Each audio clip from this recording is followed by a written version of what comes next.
ဒီနေ့ AP 20ရက်တနင်္လာနေ့ညနေပိုင်းမှာတင်ဆက်ပေးသွားမယ့်သတင်းတွေကတော့ပြည်တွင်းကလေရင်မတော်တဆမှုဖြစ်ပွားခဲ့တဲ့သတင်းတစ်ပုဒ်နဲ့အခြားသတင်းကတော့ဖခင်ဖြစ်သူက၎င်းရဲ့ဇနီးဖြစ်သူနဲ့သားသမီး9ယောက်ကိုတနက်နဲ့ပြစ်ခတ်တပ်ဖြတ်ခဲ့တဲ့ကမ္ဘာသတင်းတစ်ပုဒ်ကိုတင်ဆက်ပေးသွားမှာဖြစ်ပါတယ်ပထမဆုံးသတင်းတစ်ပုဒ်အနေနဲ့အမေရိကန်နိုင်ငံတောင်ပိုင်းလူဝီဇီယာနာပြည်နယ်တွင်ဖခင်တဦးကဇနီး2ဦးအပါအဝင်ယာထားသည့်ရင်သွေး9ဦးနဲ့အခြားကလေး2ဦးကိုAP လ19ရက်တွင်ပြစ်တက်မှုဖြစ်ပွားခဲ့တဲ့သတင်းကိုတင်ဆက်ပေးကြပါမယ်။အမေရိကန်ပြည်ထောင်စုလူဝီဇီယာနာပြည်နယ် Sheriff ပုတ်မြို့တွင်ဖြစ်ပွားခဲ့သည့်ပြစ်ခတ်မှုတွင်တနတ်သမားက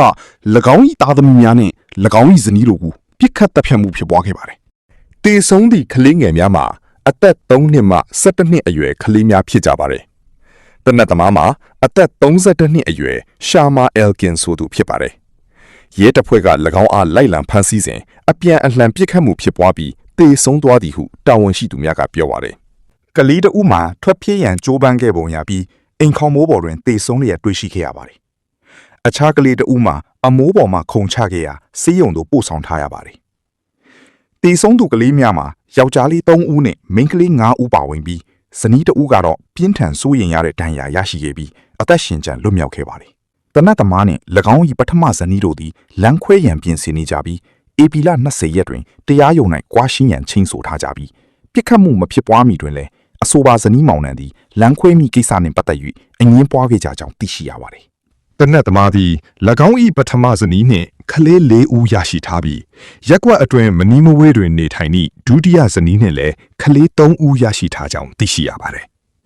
မတူညီတဲ့မိခင်2ဦးကမွေးဖွားခဲ့ပေမဲ့ကလေးများအားလုံးသည်အချင်းချင်းချစ်ခင်ပျော်ပျော်ရွှင်ရွှင်နေတတ်ကြပြီးပြစ်ခတ်မှုဖြစ်ချိန်တွင်ကလေးများအားလုံးဟာအိမ်တစ်လုံးထဲမှာအတူတူရှိနေကြတာဖြစ်ပါတယ်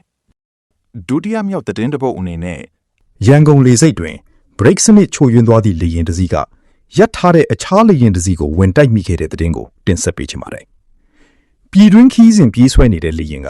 ပြည်ပခီးစဉ်ပြေးဆွဲနေတဲ့လေယာဉ်ကိုbreak စနစ်ချို့ယွင်းပြီးဝင်တိုက်မိခဲ့တာဖြစ်ပါတယ်။ဖြစ်စဉ်အသေးစိတ်ကတော့ယနေ့ AP 20ရက်နေ့နနက်ပိုင်း9နာရီအချိန်ခန့်တွင်ပြည်တွင်းခီးစဉ်ပြေးဆွဲနေတဲ့မြန်မာအမျိုးသားလေကြောင်းလိုင်းပိုင် MNA ရဲ့ ATR 72လေယာဉ်ဟာရန်ကုန်လေဆိပ်မှပြန်တက်ရန်အတွက်ပြေးလမ်းစီသို့မောင်းနှင်ထွက်ခွာခြင်းရုတ်တရက် break စနစ်ချို့ယွင်းပြီးရပ်ထားတဲ့အပြည်ပြည်ဆိုင်ရာမြန်မာလေကြောင်းပိုင် MAI Airbus 319လေယာဉ်ကိုဝင်တိုက်ခဲ့တာဖြစ်တယ်လို့သိရပါတယ်။ MNA လေယာဉ်ဟာ MAI လေယာဉ်ရဲ့အမီးပိုင်းကိုဝင်တိုက်မိတာကြောင့်အရှိန်နဲ့ချထွက်သွားကပစ္စည်းအတင်းချပြုတ်လုပ်နေတဲ့လှဲကိုထပ်မံတိုက်မိပြီးနောက်ရပ်တန့်သွားတယ်လို့သိရပါတယ်။ယခုဖြစ်စဉ်ကြောင့်လေယာဉ်2စင်းလုံး၏ကိုယ်ထဲပိုင်းတွင်ထိခိုက်ပျက်စီးမှုအချို့ရှိခဲ့တော့လေလေယာဉ်ပေါ်ပါခီးသည်များနဲ့မြေပြင်ဝန်ထမ်းများထိခိုက်ဒဏ်ရာရမှုမရှိကြောင်းသိရှိရပါတယ်။အဆိုပါမတော်တဆမှုကြောင့်လေယာဉ်2စင်းလုံးကိုစစ်ဆေးပြင်ဆင်ရန်အတွက်ခေတ္တရပ်နာထားရပြီးလေဆိပ်တာဝန်ရှိသူများကဖြစ်စဉ်နှင့်ပတ်သက်၍အသေးစိတ်စုံစမ်းစစ်ဆေးမှုများဆက်လက်လှုပ်ဆောင်နေကြောင်းသိရှိရပါတယ်။我这个啊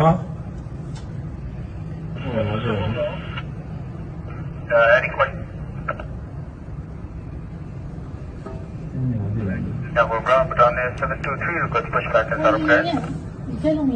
Go ahead. Call, but on there 723, stand number 4, request pushback and start okay? Kira.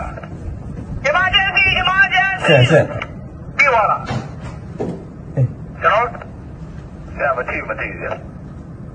မရဘူးဘရိမလေးဘရိတော့ကားခါလိုက်မယ်တိုက်ပါ